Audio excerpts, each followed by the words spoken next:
Otros valores importantes para recordar es que nuestros niños no solamente los podemos clasificar según los valores o los números que tengamos, no solamente en sobrepeso, obesidad o nutrición, sino que los podemos relacionar con la edad gestacional con la que vienen.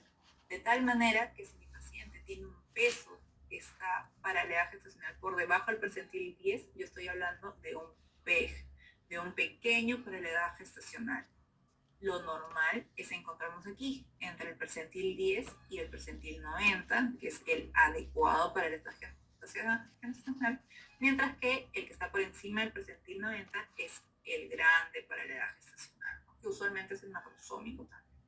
Si yo ya no lo quiero ver en relación a la edad gestacional, lo puedo hacer en relación a cuánto pesó al nacer. Y ahí yo lo puedo clasificar en menos de 1 kilo, que son los niños con peso extremadamente bajo, los que están entre el kilo y el kilo y medio, que son los muy bajo peso al nacer, los que están entre 1500 y los 2400, que son los bajo peso, a secas, los bajo peso, y los que están entre los 2500 y 4 kilos, que te comentaba hace un rato, esos son los niños normales, mientras los que están por encima de esto, más de 4 kilos, son los macrosómicos, ¿ya? ¿De qué otra manera yo lo podría relacionar? Ahora sí, cuando he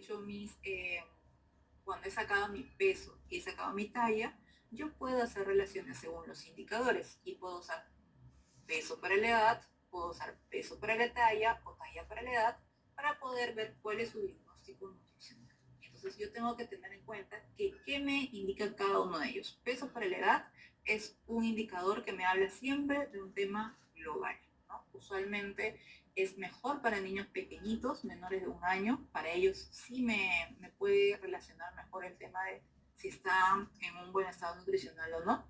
Mientras que ya para niños más grandes, sobre todo los niños pasados los 5 años, no los solemos usar porque ya no nos sirve mucho, porque ya pasada esa edad yo tengo que relacionar su peso con su talla, ¿ya? Porque va más en variación a eso.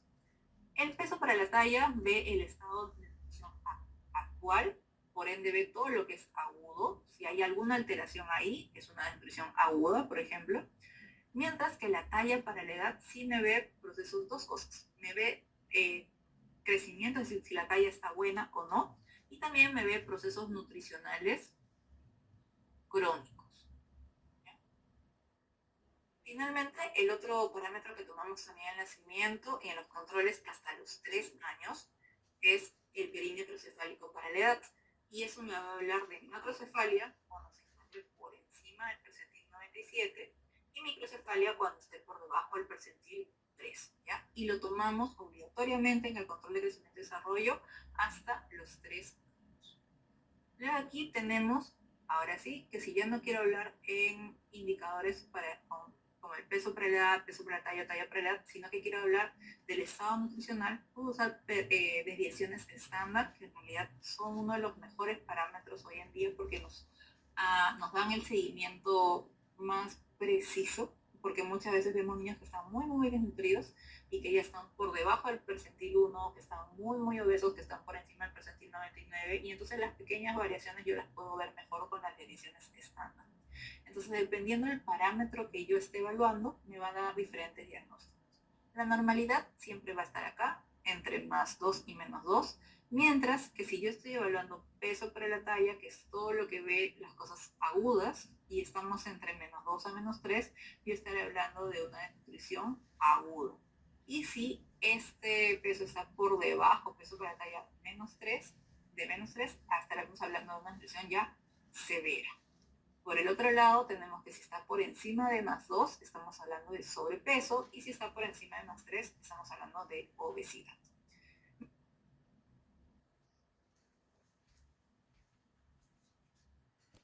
El peso para la edad, como es para niños chiquitos, no me habla tanto de desnutrición como tal, sino que lo que me habla es bajo peso y bajo peso severo, ¿ya? Dentro de lo que es la evaluación nutricional del niño, decía que hay que hacer ciertas mediciones y las mediciones varían según la edad de estos. Tenemos a los recién nacidos en los cuales vamos a incluir el peso y ahora sí ya lo tienes más claro que en ellos no medimos la talla, sino lo que medimos es longitud, que son pequeños. Hay que medir perímetro cefálico y hay que medir también perímetro torácico. ¿ya? Esos son los básicos del recién nacido. Mientras que en los niños menores de 5 años hablaremos de peso, hasta los 2 años longitud, luego estatura o lo que también se llama talla, y el perímetro cefálico hasta los 36 meses. Ese dato es muy importante, hasta los 36 meses.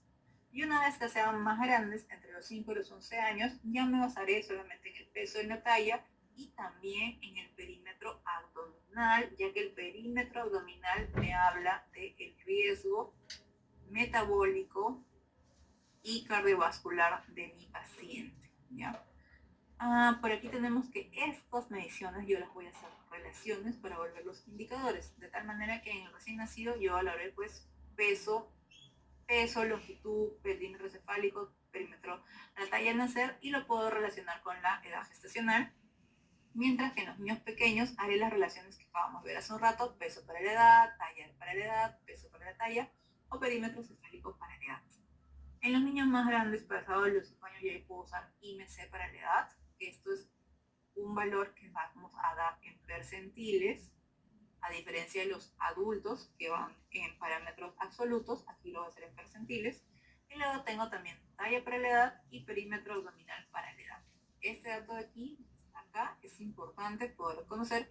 En los niños, este perímetro abdominal yo lo voy a relacionar también en percentiles, porque es la manera de que pediatría nos ayuda mucho a comparar, no tanto como adultos que son parámetros absolutos. Aquí yo necesito mucho relacionarlo con su talla, porque eso va variando conforme pasan los meses, de tal manera que tengo acá lo importante, más importante que los valores que están acá, que en realidad no es algo que debes aprenderte o memorizarte, es saber cuáles percentiles yo debo considerar buenos, cuáles malos. O sea, eso sí puede ser preguntado, ¿no?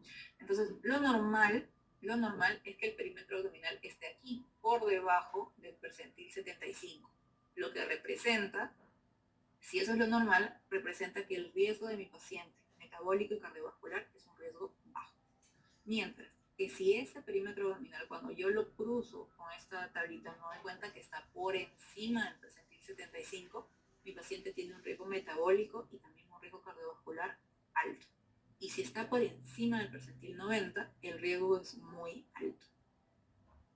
Esta tabla diferencia niñas y niños, pero finalmente es lo mismo. Este sí es el dato que te tienes que aprender, que tienes que recordar, ¿no? Alto por encima del percentil 75 y muy alto por encima del percentil 90. Y otros datos importantes, por ejemplo aquí, lo de el perímetro cefálico al nacimiento. En el caso, sí, el perímetro cefálico que está por aquí.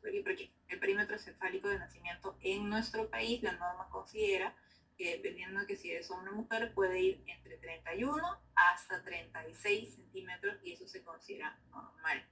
Pero finalmente, la microcefalia y la macrocefalia, cuando yo lo paso estos percentiles, microcefalia son los que están por debajo del percentil 3 y la macrocefalia los que están por encima del percentil 97. ¿Ya? Y eso sí es más importante que poder conocer finalmente el valor absoluto como tal, porque en pediatría tenemos que percentilarlo para ver cómo. Si pasamos al desarrollo, que es cómo adquirimos nosotros las funciones neurológicas, tenemos una serie de baterías, o lo que vendrían a ser escalas, que según la cierta edad de los pacientes va a evaluar diferentes componentes. Tenemos la escala de evaluación del desarrollo psicomotor, que es esta acá, la EEDP, que es una escala que está orientada para los niños que están entre los 0 y los 2 años. Esta escala evalúa lenguaje, parte social, coordinación y la parte motora o motora gruesa, ¿ya? Y para los niños que son más grandes, tenemos el TEPSI, que es una escala que va entre los 2 y los 5 años y evalúa solamente 3 áreas, que es la coordinación, el lenguaje y la motricidad, ¿ya? Y además de eso, antes de estos dos tests, que por cierto no son peruanos, tenemos este test de acá, el TEPET, que es el test peruano, y es el que encuentras en tu cartilla, es la cual salen los hitos que nos aprendemos, que te preguntan en el examen, y el TEPET es para niños que están entre los 0 y los 30 meses de edad. Sin embargo, me dice la norma que yo debo usar TEPET si es un niño que está controlado, si es un niño que ha empezado desde el nacimiento, está siendo controlado por un profesional de salud, ese paciente empieza con TEPET. Pero si aparece por ahí un niño que tiene más de 2 meses y no tiene controles de CREP, ¿no? Y aparece por encima de esta edad, me dice, empieza con escala de evaluación del desarrollo psicomotor. Entonces, eso también es preguntable, ¿cierto? ¿No? Si viene un niño que tiene 3 meses y nunca ha ido a ningún control, ¿qué escala aplicarías? Aplicaría escala de evaluación del desarrollo psicomotor. Para todos los demás, de PET. Y para los niños más grandes, de EPSI. Una cosa importante cuando yo hago el desarrollo de estas escalas para mis niños es tener en cuenta el desarrollo para los prematuros. Entonces, aquellos niños que han sido prematuros, yo tendré que considerar la edad gestacional corregida, ¿no? La edad gestacional corregida para poder ver si están cumpliendo o no con estos hitos. Por ejemplo, puedo tener un niño que nació a las 32 semanas, pero viene conmigo al mes de vida. Entonces, a ese mes de vida yo no voy a poder esperar que haga los mismos hitos que un niño que nació a término, porque para ese mes de vida mi niño en realidad recién tiene 36 semanas de edad gestacional corregida, ¿no? Ese mes, que son 4 semanas, se le suma a las semanas con las que nació. Entonces, hasta ese momento mi niño todavía no es un niño a término normalito que yo pueda exigirle que haga los mismos hitos de otro niño que nació con 40 semanas. Y lo voy a corregir, por cierto, justamente hasta ahí, hasta las 40 semanas, y ya después de ahí sí ya cuento cómo siguen viniendo los meses, los de semanas, ¿ya? Entonces es importante ver eso para el desarrollo. Sin embargo, para las vacunas, por ejemplo, que veremos más adelante, ahí sí no importa la edad gestacional corregida. Ahí si eres un prematuro de 32 semanas y ya pasaron 2 meses, te tengo que seguir aplicando tus siguientes vacunas, ¿no? Como por ejemplo la pentavalente, ¿no? Ahí sí no importa con cuántas semanas hayas nacido.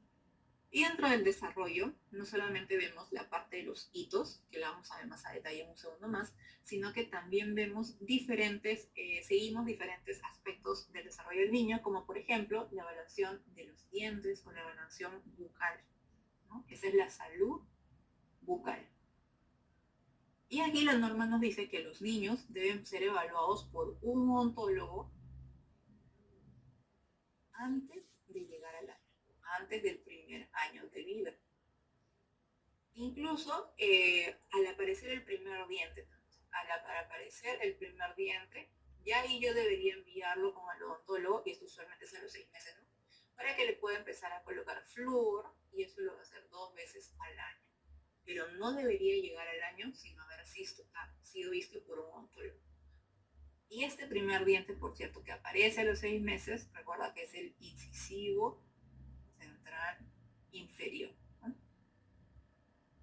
Pero sí hay que tener en cuenta que esta evaluación de la salud bucal, si bien es cierto que cuando aparece el primer diente ya puede ser visto por el odontólogo, no es el primer momento en el cual se hace la evaluación, ¿no? La evaluación va desde el primer control, cuando abrimos la boquita para ver si hay o no hay dientes, cómo están las encías, ¿no? Y va avanzando con cada control. O sea, en cada control lo vamos a evaluar. Luego tenemos el control de la parte ortopédica, y en la parte ortopédica, o en la evaluación ortopédica, una de las cosas que buscamos es la displasia congénita de cadera o la luxación de cadera, displasia de la cadera, ¿ya? Y si bien este es un hito que hacemos desde el nacimiento, vamos viendo lo que es Barlow y Ortolani, ¿no? Con mayor ahínco debemos empezar a buscarlo a los 6 meses. O sea, lo vemos en los primeros controles, es cierto, pero desde los 6 meses no debería faltar. Y vamos a ver lo que es las maniobras como Ortolani, que es esta maniobra que abduce, ¿no? Aleja, mientras que Ortolani es la maniobra que abduce, ¿ya? La caderita. Lo segundo que buscamos en la evaluación ortopédica de los niños es pie plano, porque esto puede ser una alteración que podría llevar no solamente a dolor, sino a dificultades para la marcha también. Entonces, el pie plano lo vamos a buscar o lo vamos a evaluar a partir de los 3 años. Antes de los 3 años nos podría dar la impresión que muchos niños tienen pie plano, porque en lo que es la parte donde está la curvatura, los niños suelen tener una almohadilla que es grasita, ¿no? O sea, tienen los piecitos como si fueran bolitas, ¿no? Entonces, pero eso no significa que tengan pie plano como tal. Por eso hay que esperar hasta esa edad para poder hacer esa evaluación. Y por último, tenemos que buscar la marcha. tenemos que evaluar la marcha para ver si es que está yendo adecuadamente o si es que no apoya bien todo el pie, solamente camina en punta, solamente camina en talón, hacia adentro, que no valgo, etcétera. Entonces ahí la marcha, para ella poder verla, pues mi niño evidentemente tendrá que poder caminar ya con facilidad y por eso es que la marcha se evalúa desde los 15 meses. Otra de las evaluaciones que se debe hacer como parte del CRET es la parte de la evaluación ocular. Y tal cual la evaluación bucal, la evaluación ocular también se hace desde el nacimiento. Y desde el nacimiento lo que primero hacemos pues es la parte de la inspección para poder ver que tenga todas las partes en su ojito, que no le sobre nada, que no tenga nada en lo que son las conjuntivas o las escleras. Tenemos que ver además ahí también ver cómo va el tema del parpadeo, si lo hace adecuadamente, si lagrimea o no, y también cómo están las pupilas. Esto quizás es uno de la parte más sencilla de esta versión. Una parte muy importante es hacer el reflejo rojo, que usualmente se hace en los primeros meses de vida. Incluso algunos hospitales lo tienen como hacerlo al nacimiento, antes del alta. Y lo que busca el reflejo rojo es catarata congénita y también descarte de retinoblastoma. ¿Ya? Por eso es que es muy importante.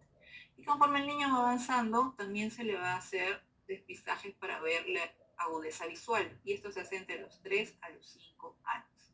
Recordar que la agudeza visual en los niños es muy variable.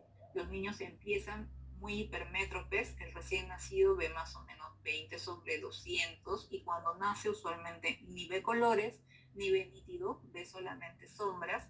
Y conforme va pasando los primeros meses empieza a ver ya colores, al inicio colores fuertes como el amarillo, el rojo, el azul, y luego conforme va pasando empieza a ver más nítido, ¿ya? Hasta llegar al año que ya empieza a ver 20/140 y finalmente entre los 6 y los otros 8 años ya llega a ver entre 20/20 y 20/40, que se considera una agudeza visual normal, ¿ya? No solamente 20/20, 20/40 también. Otra parte del desarrollo es la parte de la búsqueda de la hipoacusia, es decir, la evaluación de la función auditiva para descartar hipoacusia en nuestros niños. ¿Ya? Las hipoacusias no detectadas a tiempo suelen provocar problemas en el desarrollo, sobre todo porque no se les está estimulando adecuadamente, y también en el lenguaje, porque nosotros aprendemos a hablar, incluso aprendemos nuestra entonación, nuestro tono, nuestro dejo, por imitación. Entonces, si no escuchamos, no vamos a tener la oportunidad para poder desarrollar el lenguaje adecuadamente. ¿Y qué es lo que yo tengo que buscar acá? Según la edad de mi paciente, hay ciertas cosas que deberían pasar que cuando yo tengo problemas para la transmisión del sonido no van a estar sucediendo, como por ejemplo, entre los 0 y los 3 meses, si es un niño que no se sobresalta, ya sea con los ruidos fuertes.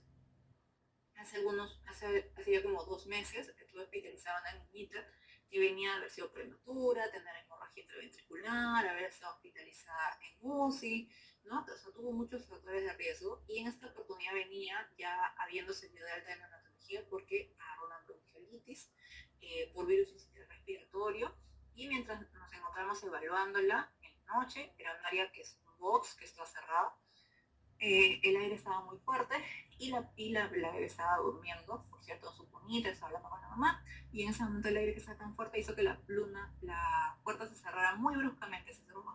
Y en eso que se cerró y se sobresaltó hasta el niño que estaba al costado, la bebita estaba durmiendo de lo más tranquila. Entonces, conversando con la mamá, ella decía que en su casa también era lo mismo, que dormía de largo, solo se levantaba por hambre, ¿no? Pero sí, después podía haber ruido, podía tronar, podría llover, podía hacer cualquier cosa, pero no se despertaba, ¿no? Entonces ella ya venía con la mamá ya tenía cierta sospecha, pero como ella la miraba, la seguía, ¿no? Todo, la mamá sentía que sí, medio que la seguía su voz, entonces no le va, quizás todavía no le había hecho ver por eso. Finalmente por ese tema que tenía, le hicimos los potenciales evocados auditivos, salió que la pequeña tenía una hipoacusia neuroestacional severa. Verdaderamente sus factores de riesgo pesaban mucho y no tenía audición, no tenía una audición adecuada, ¿no? Entonces ahora están revaluaciones para ver si finalmente va a ser necesario colocarle un implante coclear para que pueda escuchar bien. Ahora, después de eso tenemos que los niños más grandes, por ejemplo, entre los 3 y los 6 meses, ya no tanto es el tema de que no se sobresalten, sino que no se detienen o no reconocen lo que vendría a ser la voz de su madre. Por ejemplo, están llorando, están muy irritables y usualmente cuando la mamá les empieza a hablar se calman, ¿no? Esto no pasa con ellos. O tampoco se detienen ante sonidos nuevos, ¿no? Entra a hablar alguien que no conocen y no le prestan mucha atención porque no están escuchando esa variación, ¿no? Y es algo que para ellos no es algo nuevo, ¿no? Entonces no prestan mucha atención ahí. Después tenemos que entre los 12 y los 15 meses son pacientes de riesgo aquellos que no responden a su nombre. No responden a su nombre porque no lo han escuchado mucho, no lo reconocen, no lo escuchan. Cuando van avanzando, como te decía, ya vienen los problemas del lenguaje y entre los 18 y los 24 meses aún no están generando, no generan frases, no están hablando correctamente. Y cuando todo esto pasa desapercibido, cuando no nos hemos percatado en el control del crecimiento, no se puso todo el ahínco acá, lo que suele suceder es que ya los pequeños llegan al preescolar o incluso al escolar, ¿no? A la primaria, y aquí quien se da cuenta de todas estas anormalidades son los profesores o las maestras, porque son niños que no siguen instrucciones. O los llaman, ¿no? A los familiares para decirles, ¿no? A Pepito tengo que repetirle 20 veces las cosas, ¿no? Y yo subiendo la voz para que recién me haga caso, ¿no? Es un malcriado. Eso es una manera en la cual se suele detectar, ¿no? Y no es porque Pepito tenga que repetirle muchas cosas, es porque en realidad no está escuchando lo que le están diciendo. Parte importante del desarrollo, como habíamos visto, es hacer también las suplementaciones. La suplementación, sobre todo con hierro. Y eso depende de mi paciente, ¿ya? Si mi paciente fue prematuro o fue bajo peso, yo tendré que empezar a suplementarlo a los 30 días de nacido. Mientras que si fue un paciente que nació a término o con un peso adecuado, este paciente sí empieza su suplementación a los 4 meses, que es la edad en la cual de por sí ya empiezan a bajar los depósitos de hierro, las reservas de hierro, que le pasó a la mami a través del cordón umbilical en el parto, ¿ya? Pues ese es el momento de mayor riesgo de osteopenia y es por eso que a un niño normalito que nació a término, que nació a su edad gestacional adecuada, se le inicia a partir de esa edad. Y decíamos que dentro de los test que estamos viendo, tenemos uno que es el peruano, el test de evaluación de desarrollo, que es el TEPET, que lo usamos entre los niños de 0 y los 30 meses, y que se usa cuando son niños que vienen desde el nacimiento con nosotros y empezamos a hacer el seguimiento, ¿no? Dentro de aquí hay bastantes hitos, algunos de ellos más importantes que otros. Vamos a repasar estos aquí, como por ejemplo los niños deberían fijar la mirada al mes de nacido. Al mes de nacido ya deben fijar la mirada de quien los está estimulando en ese momento. A los 2 meses ya empiezan a tener sonrisa social y acá siempre sale la pregunta, porque a veces nos dicen, no, pero yo he visto que mi sobrinito le sonríe a su mamá. Es cierto, los bebés suelen tener sonrisa a la madre, al cuidador principal, a veces desde el primer mes, pero social, es decir, a cualquier otra persona que se le acerca y les habla y les hace caritas, es usualmente a los 2 meses. A los 2 meses también empiezan a decir abu abu, que es lo que vendría a ser futurear, y a los 3 meses empiezan a levantar la cabecita y mantenerla ahí, lo que es el control cefal. Al 4.º mes ya están cogiendo objetos y lo llevan hacia la línea media, esto es al 4.º mes, y al 5.º mes se sientan y colocan como apoyo lo que vendrían a ser sus besitos, y eso es colocarse en posición de trípode. Para al 6.º mes ya poder pasar de pronosupido o lo que vendría a ser rodar. Al 6.º mes también se considera que ya empiezan a tener lo que es control torácico, y también al 6.º mes ya empiezan a decir ciertas sílabas, como por ejemplo ma, pero así como un solo golpe de voz. Luego tenemos el proceso de empezar a hacer pinza, y el proceso empieza como una pinza incompleta, que para la norma técnica y para el TEPET esto se realiza a los 8 meses, ya 8 meses. Y también al mes siguiente, a los 9 meses, ya empieza a balbucear, que lo que vendría a hacer es que esa primera sílaba que aprendió la repite muchas veces, sin ningún sentido, sin ser una palabra como tal hasta ese momento. Eso es balbucear. Los niños que gatean, porque no todos los niños gatean, lo suelen hacer a los 9 meses, para finalmente empezar a pararse con ayuda, o lo que vendría a ser usar un andador, más o menos a los 10 meses. Si la pinza incompleta se realiza a los 9 meses, la pinza completa, esto se hace 2 meses posterior a eso, y eso vendría a ser a los 11 meses. Y luego tenemos el hecho de que mi paciente empiece a decir algunas palabras. Esto es a partir del año. Ahora sí, es en un solo golpe de voz, 2 sílabas juntas como mamá o papá. También a esa edad ya se empiezan a dar algunos pasos de manera inestable, pero ya eso debería ser caminar. Para ahora sí ya correr a partir de los 18 meses. Luego de esto tenemos el hito de subir escaleras. Y acá tenemos dos partes de ellas. Subir escaleras con ayuda, que vendría a ser, por ejemplo, sosteniéndose de barandal o sin alternar los pies, en los cuales yo subo un piecito a un escalón y para poder continuar subo el otro pie al mismo escalón y luego empiezo el proceso nuevamente. Esto también se realiza a los 18 meses.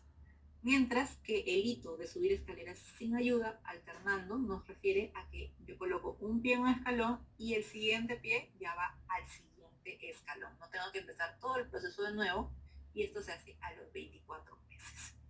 En el tema de lo que son los trazos, los niños empiezan a hacer garabatos para la norma técnica a los 12 meses, hacen lo que sería círculo a los 3 años, cuadrado a los 4 años y dibujan el triángulo, que es el más difícil, a los 5 años. Y los cubos lo vamos a hacer un segundito más acá.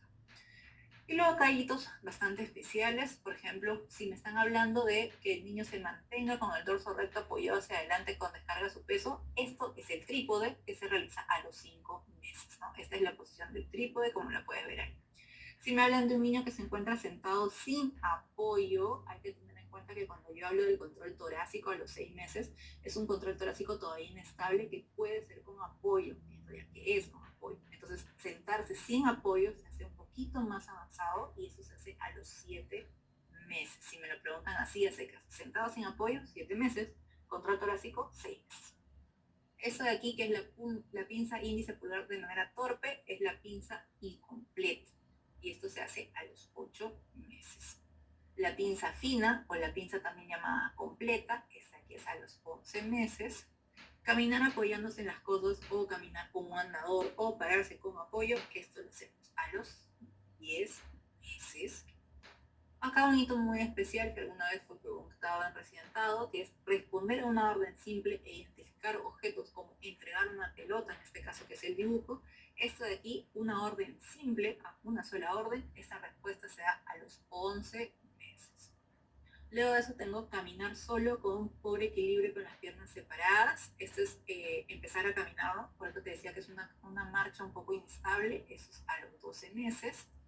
Y un hito muy especial que también ha sido preguntado alguna vez en los exámenes de nuestro país, es encontrarse o pararse solo habiendo estado sentado en el suelo. ¿No? Sentado en el suelo, ¿cómo se para solo? Es muy diferente al anterior. Es muy diferente hasta acá de estar parado solo, porque usualmente entre los 10 y los 12 meses, cuando los niños empiezan a dar sus primeros pasos, o se paran con ayuda, o están parados con el andador, es porque alguien más los paró y los dejó en esa posición y luego empezaron a dar pasos, ¿no? O luego se agarraron de algo para seguir caminando. Entonces, eso es un primer hito. Pero el estar sentado y de ahí pararse solito sin ningún apoyo de nadie, eso requiere mucho mayor nivel cognitivo y se realiza a los 18 meses. Jugar con otros niños así a secas, se hace a los 21 meses. Mientras que acá hay otro hito interesante, según la escala de evaluación de desarrollo del TEPET, comprender dos órdenes sencillas, comprender, muy diferente a la palabra obedecer, por cierto, es comprender dos órdenes, esto es a los 21 meses, mientras que comprender también 3 frases lo hacemos a los 24 meses. Y si a los 21 meses ya jugábamos con otros niños, para hacer el verdadero juego social que implica que uno sabe su turno y lo que espera, esto requiere que yo llegue por lo menos a los 30 meses. Este es uno de los últimos hitos que evalúa el TEPET, porque una vez más el TEPET evalúa hasta los 30 meses. Y luego tenemos el parámetro de los cubos, por cierto, Parámetro de los cubos para la norma técnica incluye estos tres de acá, así que estos son como que los más importantes para este examen de SEDUMS. Pero recuerda que los niños arman cubos de dos,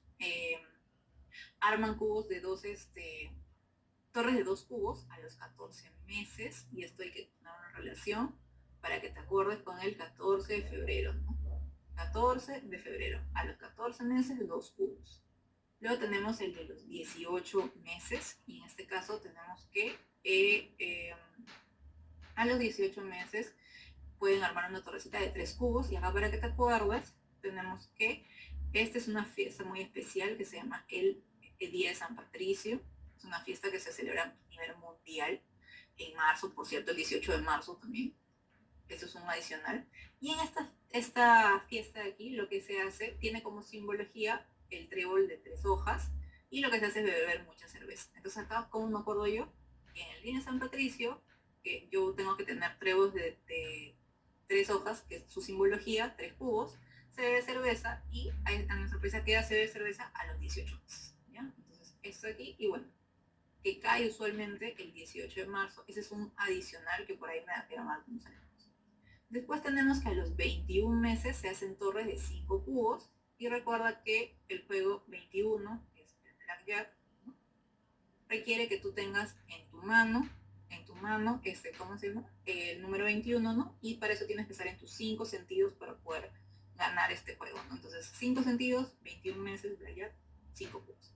Y luego tenemos 24 meses, y este es más fácil, porque recuerdas que algunos grifos tienen sus tienditas que dicen abierto 24/7, ¿no? Que significa 24 horas, 7 días a la semana. Ya. A los 24 meses se arman cubos de torres de 7 cubos. Y luego finalmente un hito adicional es que a los 30 meses se pueden hacer torres de 9 cubos, y también se pueden hacer puentes, ¿no? Pueden colocar los niños así, un cubo, otro cubo y un cubo en medio, que sería el puente. Entonces acá la analogía es que una mamá o una gestante, ¿no?, espera 9 meses, cada mes de 30 días, 9 meses cada uno de 30 días, para tener un bebé y finalmente empezar a cambiar pañales, con P de puente, ¿ya? Para que te puedas acordar que a los 30 meses se hacen no solamente puentes, sino también torres de 9 cubos.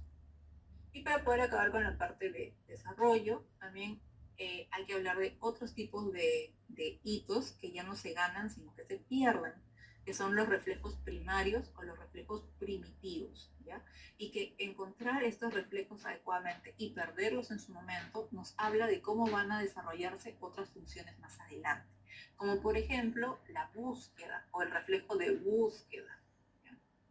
Este reflejo de búsqueda es un reflejo que lo que evalúa es cómo están los músculos de la cara, el tono, su inervación, que esté bien, esté mal, y lo usan los niños al nacimiento, sobre todo para poder lactar sin problema. Ese es un hito que desaparece, es un reflejo que desaparece entre los 3 y los 9 meses.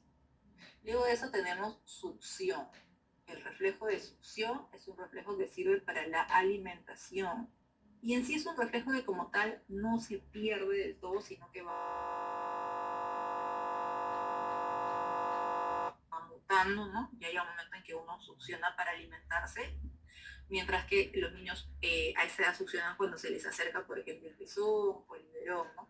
Y este hito es el que sí, en vez de, como decía, no desaparece del todo. Lo que tenemos que aprender es que aparece más bien entre las 32 y las 36 semanas, ¿no?, de gestación. Y por ende es que los prematuros suelen tener una succión débil, ¿no? ¿Te acuerdas cuando pasabas neonatología? Decían, ese niño es prematuro, ¿no? Le estamos dando por sonrita, no succiona bien, llamemos a terapia, ¿no? Llamemos a terapia para que le haga la terapia de succión, de dilución orofacial, ¿no? Para que tenga mejor succión. Y es por eso, porque el niño nació antes de tiempo de terminar de aparecer o desarrollarse bien este reflejo. Luego tenemos la prensión. Estos son los reflejos de prensión. Palmar primero, presión palmar. Y esta presión palmar lo que también me va a evaluar es justamente cómo está la fuerza, ¿no? La fuerza de la manito, y desaparece a los 4 meses. Y tengo también presión plantar, y la presión plantar me habla de cómo va a estar la futura marcha. Y suele desaparece a los 9 meses. Aquí tengo un reflejo que es uno de los más populares, que es el reflejo de Moro, y Moro evalúa cómo están las respuestas a los sonidos, y si está todo adecuadamente me habla de el futuro equilibrio, ¿ya? De ahí su importancia. Y desaparece a los 4 meses. Importante evaluarlo sobre todo en los primeros meses por esto. Ya tenemos los reflejos de marcha, que es cuando ponemos al paciente, lo operamos, ¿no? Y vamos a esperar diversas cosas. Por ejemplo, una vez que lo operamos así, esperamos o lo orientamos hacia adelante para que dé algunos pasitos. Si esto está sucediendo adecuadamente, me está hablando que mi paciente tiene un buen tono.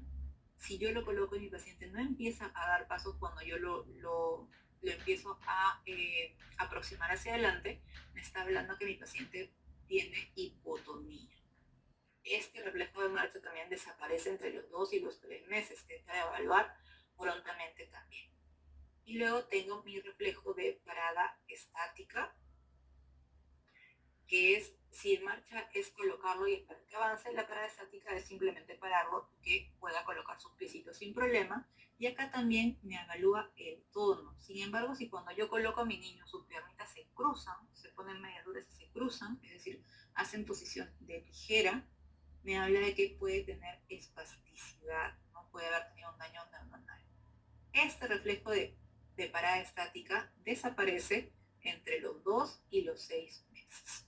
Y luego el reflejo que está acá en la imagen es el reflejo de Galante. Y lo que evalúa es cómo está la lateralidad, los movimientos del lado de mi paciente. Y lo que hago es esto, colocarlo paradito, y con un dedito le voy a estimular un lado, y lo que debe hacer mi paciente es su cadera orientarla hacia el mismo lado donde he hecho la estimulación. Esto me habla de que esté alcanzando una buena lateralidad. Y este tipo de reflejo va a aparecer a lo que son los 9 meses. Se debería desarrollar la lateralidad adecuada.